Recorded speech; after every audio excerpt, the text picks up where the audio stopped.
சூப்பரா இருக்கு bro. BGM songs படம் வயசு மலையாள படம் பார்க்குற மாதிரி இல்லை, தமிழ் படம் மாதிரி தான். சாந்தனு பாக்யராஜ் சூப்பராக நடிச்சிருக்காரு. Hero excellent. நல்லா இருக்கு படம்.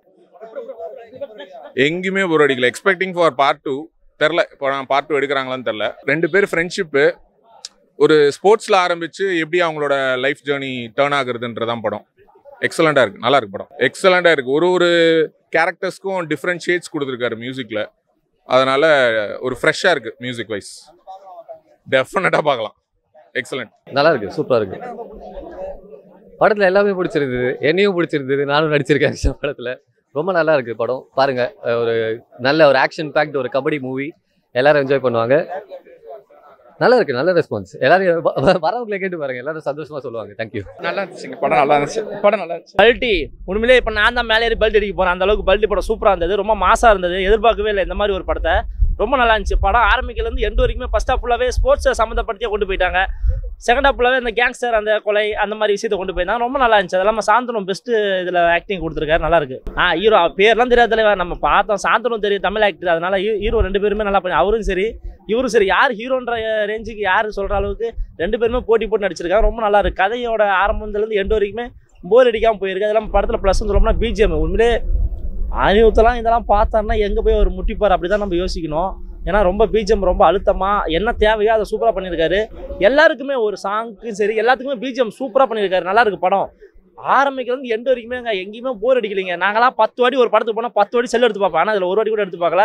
அந்த அளவுக்கு படம் நல்லா இருந்துச்சு. ஆனால் கிளைமேக்ஸில் மட்டும் வயலன்ஸ் ரொம்ப ரத்தம் தெறிக்க ஃபைட் கொஞ்சம் அதை மட்டும் கொஞ்சம் கம்மி பண்ணி கொஞ்சம் வேறு மாதிரி கொண்டு போயிருந்தா கதை நல்லா தோணுச்சு. படம் நல்லா தான் இருக்குது. ஐயோ அதெல்லாம் ரொம்ப கியூட். நம்ம விஜய் படத்தில் எப்படி கில்லி படத்தில் விஜய் பார்த்துருப்போம் அந்த மாதிரி ஒரு ஒரு ஒரு குரூப்பு அதில் ஒரு நரி மாதிரி அந்த மாதிரி ஒரு சின்ன விஷயத்த நிறைய பாசிட்டிவான விஷயத்த சொல்லியிருக்காங்க. செகண்ட் ஹாஃப் ஃபுல்லாகவே அப்படி திருப்பி போட்டு ஒரு கேங்ஸ்டர் மாதிரி கொண்டு போயிருந்தாங்க. நல்லா இருந்துச்சு அது கூட. ஐயோ செல்வராவெல்லாம் பிச்சுட்டாருங்க. உண்மையிலே வேற லெவல் பண்ணிட்டார். அவரோட பெஸ்ட்டு வில்லத்தனா இதில் சொல்லலாம். அந்தளவுக்கு நல்லா பண்ணியிருக்காரு. நல்லா இருக்குது. எல்லாமே நல்லா இருக்குது. எங்கேயுமே குறை இல்லை.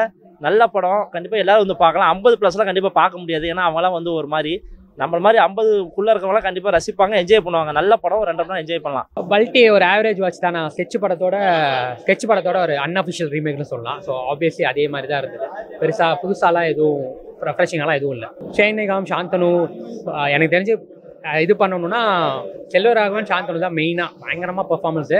அவங்களுக்கு இந்த மாதிரி ரோல் வந்துட்டு எனக்கு தெரிஞ்சு ரொம்ப நாள் ஆச்சு. செல்வராகவன்லாம் பீக் வில்லனிசம். அதே மாதிரி சாந்தனுமே வந்துட்டு ஒரு நல்ல ரோல் எண்டு முடிக்கிறப்பெல்லாம் செமையாக முடிச்சிருந்தாங்க. ஷைனிகாம் வந்துட்டு அவரோட இந்த வயலன்ஸ் படம்லாம் பார்த்தீங்கன்னா இந்த ஆக்ஷன் ட்ராமாலாம் பார்த்தீங்கன்னா அந்த ரோலுக்குமே நல்லா இருந்தது. யாரையுமே பெர்ஃபார்மன்ஸில் யாரையுமே குறை சொல்ல முடியாது. ஈவன் பிரீத்தி அஸ்ரானி கூட ஒரு 4-5 சீன் தான், பட் அதான் நல்லா பண்ணியிருந்தாங்க.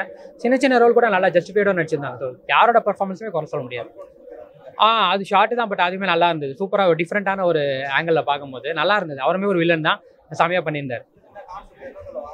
ஒன்றும் சொல்லலாம் வரல ப்ரோ. 4 ஃப்ரெண்ட்ஸாக இருக்கிறவங்க அவங்க நல்லா சந்தோஷமாக கபடி ஆட்டி ஜாலியாக இருக்காங்க. அதுக்கு நடுவில் வந்து 2-3 வட்டி கடைக்காரன் அந்த வில்லன்கள் உள்ளே வரும்போது அவங்க வாழ்க்கை எப்படி மாறுது, அதனால அவங்களுக்குள்ள என்னெல்லாம் இழப்பு ஏற்படுது, அதுக்கப்புறம் அவங்க வாழ்க்கை எப்படி ஜெசம் மாறுதுன்ற மாதிரி தான்.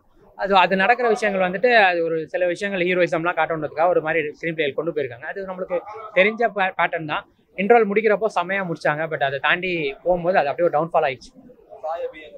அவர் வந்து 2 கோடி வாங்கிட்டாராமா. அதனால என்ன பண்ணிட்டார், இருக்கிற இன்ஸ்ட்ருமெண்ட்ஸ் எல்லாம் தூக்கி போட்டு வாசிக்கிறேன்னு வாசிச்சு பாட்டு வரையே கேட்கல, அவரோட இசை தான் கேட்குது. பிஜிஎம்ல பேக்ரவுண்ட் ஸ்கோரில் வந்துட்டு ஃபைட்லலாம் வந்து அவர் அடி வாங்குறவங்க சத்தம் வர இவர் சத்தம் தான் அதிகமாக கேட்குது. ஒரு இறைச்சலாக தான் இருக்குது. நிறைய இடத்துல அனிருத்தோட மியூசிக்கை காப்பி பண்ண மாதிரி ஒரு ஃபீல். ஸோ அதெல்லாம் தவிர்த்துட்டு இந்த மிக்சிங்கில் தான் அவருக்கு பெரிய ட்ராபேக்காக இருக்குதுன்னு நினைக்கிறேன். இசையை சரியாக சேர்க்க மாட்டுறாரு. ஸோ மற்றபடி இந்த ஃபஸ்ட்டு படம் ஒரு ஃபுல் எனக்கு தெரிஞ்சு தான் டெபியூ மூவின்னு நினைக்கிறேன் அவருக்கு. முழுசாக ஒரு படமாக ஓகே தான். Positive first half, negative second half.